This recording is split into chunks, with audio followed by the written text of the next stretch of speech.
আসসালামু আলাইকুম। এখন শুনবেন সংবাদ শিরোনাম। নতুন সংসদের প্রথম অধিবেশন আজ। স্পিকার, ডেপুটি স্পিকার চূড়ান্ত করবেন সংসদ নেতা তারেক রহমান। এমপি মন্ত্রীদের মার্জিত ও সতর্ক আচরণের নির্দেশনা প্রধানমন্ত্রীর। 2 টন ওয়ারহেডবাহী মিসাইল ছুড়ল ইরান। ইসরায়েলে ব্যাপক ক্ষয়ক্ষতি। হরমুজের দখল রাখতে মাইন স্থাপন তেহরানের। বোমা মেরে সচলের চেষ্টা যুক্তরাষ্ট্রের। জ্বালানি নিয়ে চট্টগ্রাম বন্দরে ফিরছে একের পর এক জাহাজ। চলছে খালাস। অতিরিক্ত ডিজেল সহায়তা চেয়ে ভারতকে চিঠি। পাম্পে তিল খোলায়। রংপুরে জুলাই হত্যা মামলা থেকে আসামিদের নাম কর্তনের আবেদনের হিড়িক। তালিকায় সাবেক স্পিকার, মন্ত্রীসহ ঊর্ধ্বতন কর্মকর্তারা। এমন এফিডেভিট গ্রহণযোগ্য নয় বলছে পুলিশ। এনবিআরের পৃথকীকরণ নিয়ে কাটছে না ধোঁয়াশা। পদায়ন নিয়ে দ্বন্দ্বের অবসান হয়নি। শক্তিশালী রাজস্ব কাঠামোর জন্যই বিভক্তি দরকার বলছেন বিশ্লেষকরা। আসসালামু আলাইকুম। এতক্ষণ দেখছিলেন সংবাদ শিরোনাম, এখন দেখবেন বিস্তারিত। শুরুতে সভাপতি পদ শূন্য রেখেই কাল সকাল 11টায় বসতে যাচ্ছে ত্রয়োদশ জাতীয় সংসদের প্রথম অধিবেশন। প্রধানমন্ত্রীর পক্ষ থেকে সভাপতির নাম প্রস্তাবের পর তা চূড়ান্ত হবে। সংসদের সভাপতির সভাপতিত্বেই নির্ধারিত হবে স্পিকার এবং ডেপুটি স্পিকার। রাষ্ট্রপতি শপথ পড়াবেন তাদের। সরকার দলীয় সংসদীয় দলের সভা শেষে এসব কথা জানিয়েছেন চিফ হুইপ নুরুল ইসলাম মনি। স্থানীয় সরকার মন্ত্রী মির্জা ফখরুল ইসলাম আলমগীর জানান, সংসদ নেতাই সুপারিশ করবেন স্পিকার ও সভাপতির নাম। সকালে সংসদে সরকারি দলের সংসদীয় দলের সভায় এসব সিদ্ধান্ত হয়। ত্রয়োদশ জাতীয় সংসদ অধিবেশন শুরুর আগের দিন অনুষ্ঠিত হল সরকার দলীয় সংসদীয় কমিটির সভা, যেখানে সভাপতিত্ব করেন সংসদ নেতা ও প্রধানমন্ত্রী তারেক রহমান। সকাল 11টায় শুরু হয়ে এই সভা শেষ হয় দুপুর 1টায়, যেখানে বিএনপি দলীয় সংসদ সদস্যদের নানান করণীয় নিয়ে আলোচনা হয়। সংসদ সদস্যদের দায়িত্বশীল মার্জিত আচরণ করার পাশাপাশি গণমাধ্যমের সঙ্গে কথা বলার ক্ষেত্রে সতর্কতার মতো প্রয়োজনীয় দিক নির্দেশনা আসে সংসদ নেতার তরফ থেকে। কার্যপ্রণালী বিধিতে আছে, সংসদ চলার আগের দিন একটা সংসদীয় দলের বৈঠক হয়। সেই বৈঠকে নানা দিকে কেমনে সংসদ চলবে, আমাদের ম্যানিফেস্টো, আমাদের যে কর্মসূচি, আমাদের যে স্বপ্ন, এটা বাস্তবায়ন করার জন্য সবার ভূমিকা দায়িত্ব মুখে বললে হবে। সংসদ অধিবেশনে আমাদের যে কার্যক্রম সেসব নিয়ে আমাদের একটা ধারণা দেওয়া হয়েছে এবং মাননীয় প্রধানমন্ত্রী এবং সংসদ নেতার উপরে স্পিকার, ডেপুটি স্পিকার ইত্যাদি নিয়োগের সর্বসম্মতির সিদ্ধান্ত হয়েছে। সংসদীয় কমিটির এই সভায় স্পিকার, ডেপুটি স্পিকার ও সভাপতি নির্ধারণে ভার দেওয়া হয় সংসদ নেতা ও প্রধানমন্ত্রী তারেক রহমানকে। পার্লামেন্টারি পার্টির বৈঠক যা হয় বিভিন্ন বিষয় নিয়ে সংসদ শুরু হচ্ছে, তো সেই সব বিষয় নিয়ে একই সঙ্গে আমরা পার্লামেন্টের সব দায়িত্ব নিয়ে আলোচনা হয়েছে। স্পিকার এবং ডেপুটি স্পিকারকে শপথ গ্রহণ করাবেন রাষ্ট্রপতি। এরপরে আবার অধিবেশন বসবে।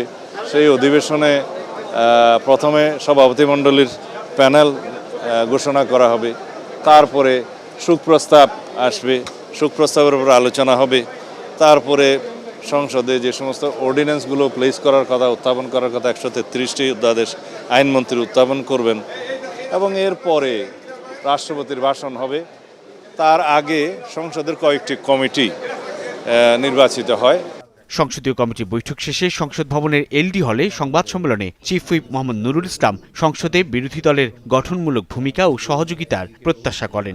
যেহেতু পুরনো স্পিকার নাই, ডেপুটি স্পিকার নাই, আমরা সংসদে একটা খালি চেয়ার দিয়ে শুরু করব। মাননীয় প্রধানমন্ত্রী, আমাদের সংসদ নেতা, তিনি ঘোষণা করবেন এই সভার সভাপতিত্ব করার জন্য কোনো একজন জ্যেষ্ঠ নেতাকে। সেই সভায় আমরা মাননীয় স্পিকার এবং ডেপুটি স্পিকার নির্বাচিত করব। স্পিকার এবং ডেপুটি স্পিকার নির্বাচনের ক্ষেত্রে আমরা সংসদ নেতাকে দায়িত্ব দিয়েছি, সিদ্ধান্তটা তিনিই দেবেন। ইসরায়েলি ভূখণ্ড এবং মার্কিন অবস্থান লক্ষ্য করে সবচেয়ে তীব্র এবং শক্তিশালী হামলা চালিয়েছে ইরান। বহুল আলোচিত 2 টন ওয়ারহেড বহনকারী ক্ষেপণাস্ত্র ছুড়েছে IRGC। ইরানি গণমাধ্যমের দাবি, এতে ব্যাপক ক্ষয়ক্ষতি হয়েছে তেল আবিব সহ বিভিন্ন স্থানে। হরমুজ প্রণালীর বিভিন্ন স্থানে ইরানি নৌযান লক্ষ্য করেও চলে মার্কিন হামলা। অঞ্চলটিতে 16টি মাইন বিছানোর জাহাজ ধ্বংসের দাবি করেছে মার্কিন সেন্ট্রাল কমান্ড। 2 টন ওয়ারহেডবাহী মিসাইল ছোড়া হচ্ছে ইসরায়েলি ভূখণ্ড এবং মার্কিন অবস্থানে।